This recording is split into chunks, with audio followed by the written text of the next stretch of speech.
Bonjour mesdames, messieurs, prenez place et bienvenue dans l'explication des problèmes de la 5G dans le 4e épisode du débrief.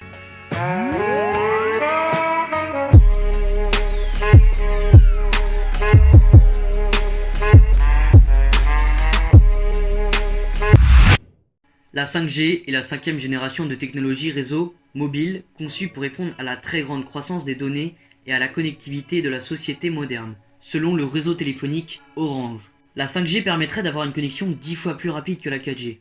Elle permettrait aussi de connecter plus de monde et de façon optimale, ainsi que de connecter des milliards d'objets simultanément. Orange présente ainsi la 5G comme la clé du futur.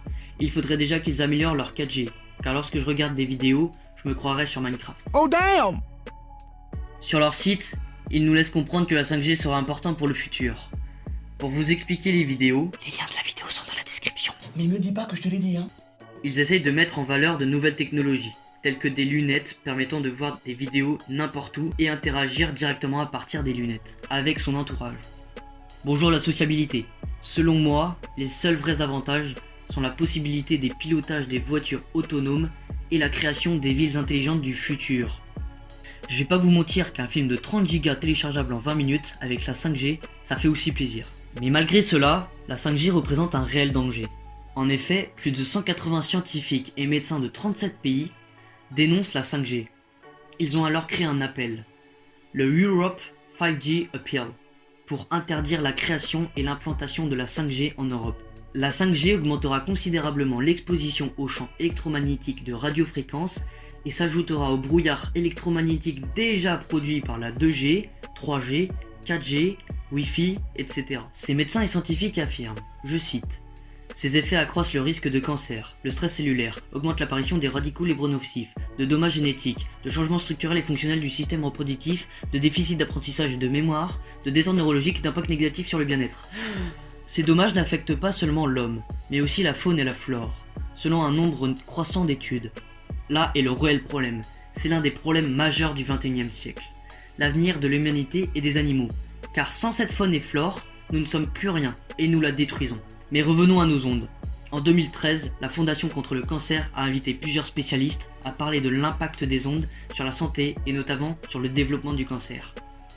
Suite à cette réunion, aucune preuve n'a été démontrée que les ondes sont dangereuses. Pourtant, une part croissante de la population européenne est affectée par des symptômes de mal-être associés depuis des années à l'exposition croissante aux ondes des technologies. Cet appel demande ainsi nombre de revendications. Le lien du document est dans la description. Mais je souhaite en dire une qui me paraît importante. Je cite la résolution 1815. Prendre toutes les mesures raisonnables pour réduire l'exposition aux champs électromagnétiques, notamment aux radiofréquences émises par les téléphones portables et tout particulièrement l'exposition des enfants pour qui les risques de tumeurs de la tête semblent plus élevés. D'appliquer le principe ALARA, c'est-à-dire le niveau le plus faible aussi raisonnablement que possible, à la fois pour ce qui est des effets thermiques et des effets athermiques ou biologiques des émissions au rayonnement électromagnétique, d'améliorer les critères d'évaluation de risque et la qualité de cette évaluation. J'avoue que la fin était un peu compliquée. Mais bon, ce sujet est bien compliqué et difficile de faire son avis, mais j'aimerais savoir le vôtre grâce à cette problématique.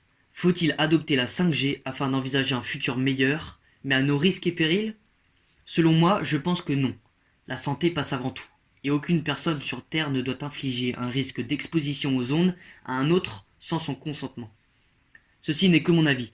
J'espère que vous aurez apprécié cette vidéo. N'hésitez pas à partager la vidéo afin de sensibiliser les gens.